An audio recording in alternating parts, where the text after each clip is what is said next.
Meaning of hand. Hand. Hand. Hand.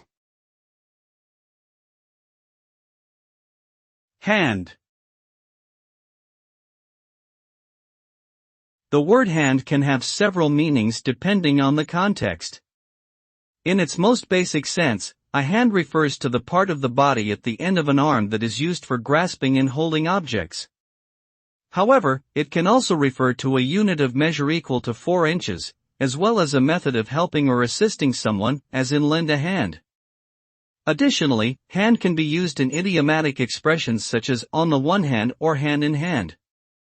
Overall, the meaning of hand can vary greatly depending on its usage.